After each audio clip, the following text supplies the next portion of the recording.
Welcome to Brain Snob. This is episode number 86. And today, I don't want you to turn a squirrel into a bear. Hi, I'm Dr. Lisa Ann Homick from Homick Advanced Chiropractic. And I welcome you to this episode. I hope I'm giving you some short bursts of inspiration so you can focus more on making your health a rewarding and meaningful part of your life. Sometimes we put it on autopilot and we just assume things are going to fall into place and happen nicely, but we do have to give our body that TLC, and with this current crisis going on, I think that's been quite a wake-up call for a lot of people who realized they haven't been doing enough. And when I say that, I mean being focused on the right way of addressing your health, because there's so many ways to address health. I don't think all of them are effective, and I think a lot of them make you feel like you're spinning your wheels and you're not making progress. And so I have the Brain Snob episodes as a beginning point to get you interested in your health, because the brain and the spinal cord, which is also part of the brain, are part of the master system. They make up the master system. So we just start at the top.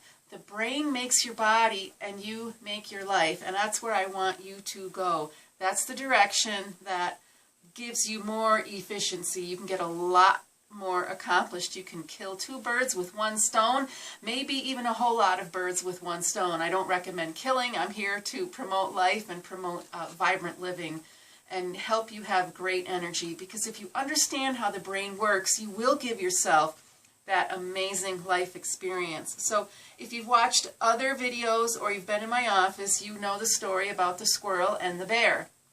You hear rustling in the bushes, and immediately, what does your brain want to do? Well, because your nervous system is so sophisticated and intricate, and it's based on memories of past dangerous episodes in your life, your nervous system is going to assume it is a bear, and it's going to get you ready to run. Your heart rate is going to increase. Your breathing is going to increase. All your blood flow is going to go to your extremities and not be around your digestive system. That is so you can get away from that bear, because that's a life-threatening situation, and the best way to deal with it is to get out. Get out of Dodge. But the other part of our brain, that prefrontal cortex, is the thinking part of the brain. It doesn't have to run on instinct and combining old memories with your current event, so the sensory system jumps into this emergency state. It's very useful. It's part of survival. But now the prefrontal cortex, if you give it enough time, it's going to investigate that bush and realize it's only a squirrel.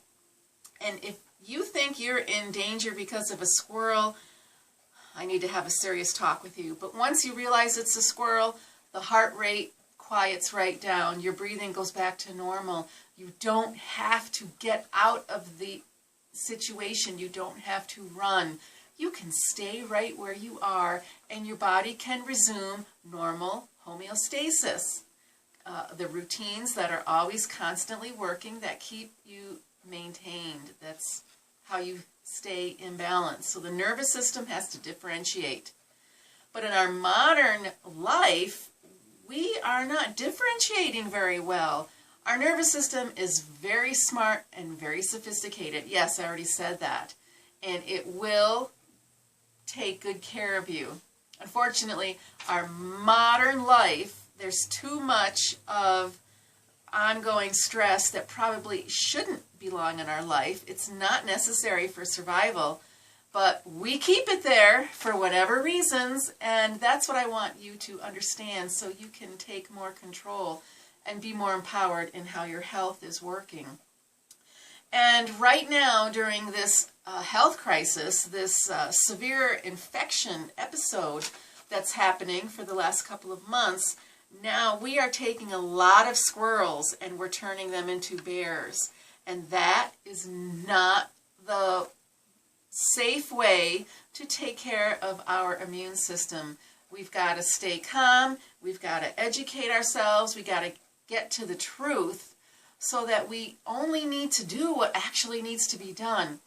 a lot of the fear is built up over the unknowing, and that's why we need to understand the truth.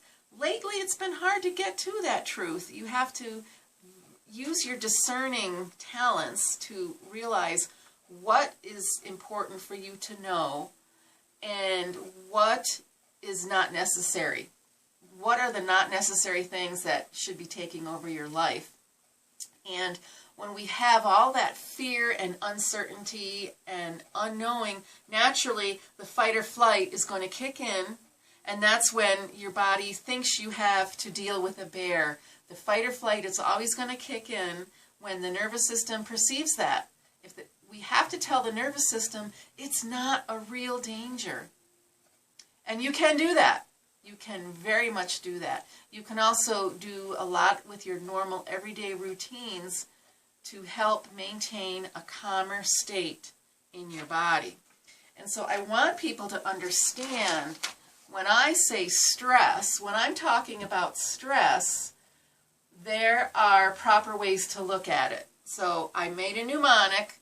Here's the word stress, and I want to teach that to you right now. So the letter S, the first S in stress, that means short term. Your stress should be short term, minutes. Whatever it is, it should be lasting only minutes. Swerving out of the way of a crazy driver on the highway, that takes less than a minute. You get out of the way and it's over with. Your hands are tight on the steering wheel, but you can calm down. That is minutes.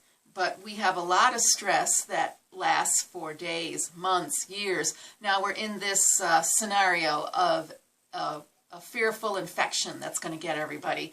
This has been going on for 2 months or more. That's not healthy. We've got to not be in that state of we're constantly stressed for months. What can you do about it? There's different things, and one is you have to get the support of your family, stay around people that you are comfortable with, and help each other out. That's probably the number one thing you can do during this type of stress. But your stress needs to be short term, S. Now for the T, what does the T stand for? Threat. I'm talking about real threats, not the drama that's every day in our lives. What is a real threat? Being in an earthquake, I suppose, because that might last only a few minutes. I don't know. I've never been in any major earthquakes, so I can't comment on that. But something that really is affecting your life. You took a dangerous fall and you're trying to catch yourself. That's a dangerous threat. I'm talking about something that's really going to impact your life. Heart attack symptoms. You've got to look into that. That's a threat you don't want to ignore. But there are a lot of threats that are not really threats, but need to be dealt with because they've been ongoing. And I can throw out some examples like an unhappy work situation where you're unappreciated, or you're overworked and you don't get enough rest, or you're having problems in your relationships, or maybe years-long squabbles with relatives. That's stress. It's not realistic. It's not something that we should be letting take over that fight or flight response and wear out the brain. Let's go to R. If you are dealing with real stress, you need resilience and recovery. That's why it's short. Your stress should be in such a short quantity of time, that you go back to rehabilitation, rehealing, and resilience. You are getting out of that stress situation and you're rebuilding your reserves. So think of reserves, letter R. I just threw out a bunch of words. I'm like a thesaurus today, but your reserves, don't let them run down. That's the important part. And let's go to E. E stands for energy, because when you are stressed, you get that sudden burst of energy that's going to help you run away or open that jammed car door so you can get out when you're in that car collision.